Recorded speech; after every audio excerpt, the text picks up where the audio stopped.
Vindictus is an free-to-play MMORPG released in 2010. In today, 2024, we have 24 different classes. In terms of content, Vindictus has a main storyline which is mostly based on text, and stage-based dungeons can be taken either solo or with groups.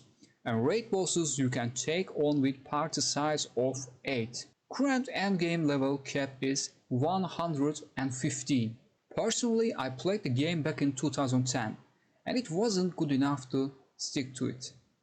And tried again couple of years after that as well, but basically it was giving the feeling of MMO with good potential because of the core combat, but at the same time it had a lot of amateurish details and wasn't that great. So the question is in 2024, is it worth playing? Did the game get enough improvements after all those years? Is it still alive? Is it worth investing in? In this video, we'll be looking at the details and we'll find the answer for these questions. The first thing you will do when you open the game will be creating a character. And in the character creation screen, we will be faced with 24 different classes. And despite having a good variety of classes, let's not forget these classes are gender locked and most of them are fameless. After choosing the class we want to play, we will be faced with character creation options. Sadly, the game lacks of diversity for them and has very less options. All you can do is change the hair and hair color, skin color, eye color, eyebrow and eyebrow color, and body features with very limited variations. And you can even customize your character's facial features, which means every character out there is going to be carbon copy of each other because of having exactly same face. Considering even oldest MMOs out there have at least couple face variations to choose, this is very obvious bad point. After creating our character, the game will send us to a prologue. We will see the unreal cutscene the game has here with the only voiceovers, learn some details about the gameplay, kill some basic enemies and fight with the first boss. After that, loading screen will start and the next thing we will see is going to be our character waking up from sleep, and we will start conversation with an NPC with this very amateurish, near-like mobile game HUD dialogue screen and text-based storytelling. Considering we are going to spend a lot of time on the screen to read dialogues and the story, this is a terrible design choice. And sadly enough, even the story itself is not good. It's quite boring and not enjoyable at all. After that, since we don't have an open world, we will be facing our main hub. And honestly, it's not always a bad point, because there are some good examples like Dragon Nest without an open world and with the hub system. But sadly, Vindictus is not one of them. You can't even actually see the NPCs and you interact with them going inside some houses. And there you will be faced with amateurish mobile-like HUD I talked about. After that, story will carry on and we will be visiting some stage-based dungeons and killing some enemies and bosses. Honestly, the game's core gameplay mechanics are not bad, especially non-target combat feels kind of good, but that alone does not good enough to carry the gameplay parts of the game, because thanks to stage-based dungeons we play lacking diversity, assets getting used over and over again, most of stages looking nearly same. The game keeps sending exact same enemies against us over and over again, making bosses common enemies after killing their first time, etc.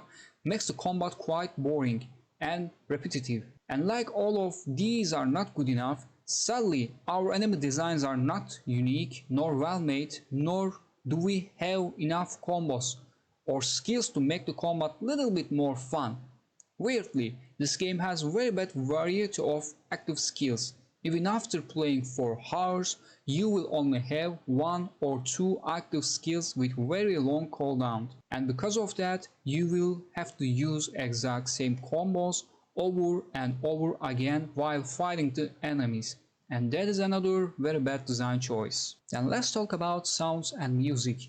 If you ask me, I will say one of the most important things about an MMOs is the sound effects and music. For example, Rapaz's one of MMOs makes me feel like the world is alive with that all great music, but in here we either don't have any music or have some very bad ones.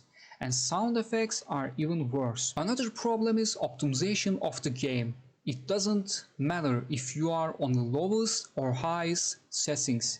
The game still gives a lot of FPS drops and lag problems. And considering the game was released years ago, I don't even understand how devs can't fix the problems about FPS and lag, despite having all these years to stabilize the game. Then we have some other problems I would like to talk about. The first one is face talk problem.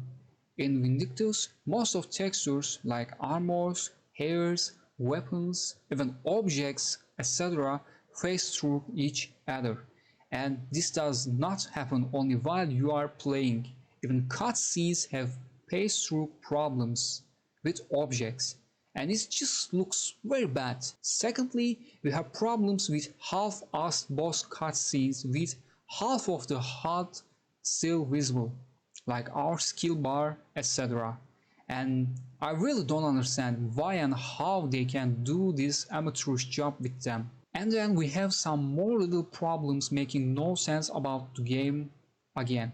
Like why we can hide our helmets in towns but not in battles, or why bombs are considered secondary weapon and for mining we have to throw bombs into mines instead of using pickaxe, etc. Or why do we have too many loading screens for every little stuff? These things are little things that don't matter that much, but still they are annoying for sure. And aside from these problems, we have bugs as well.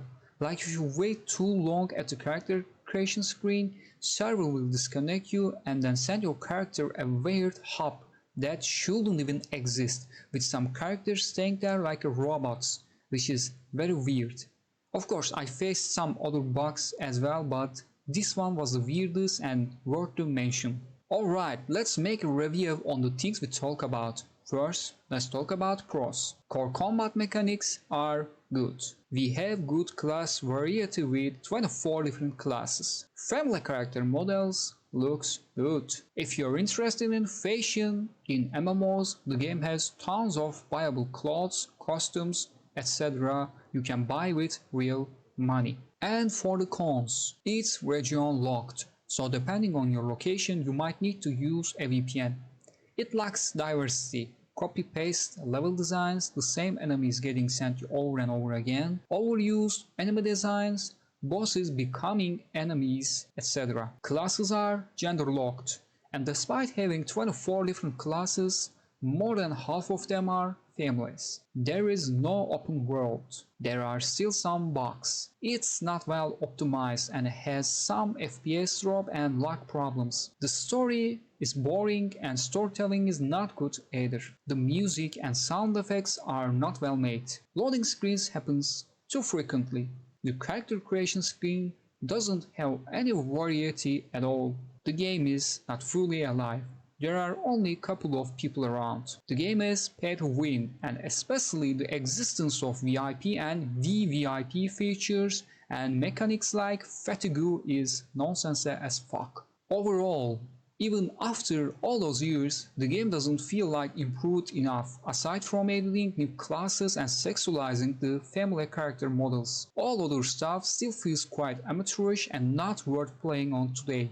Personally, I will suggest looking at another MMO if you value your time.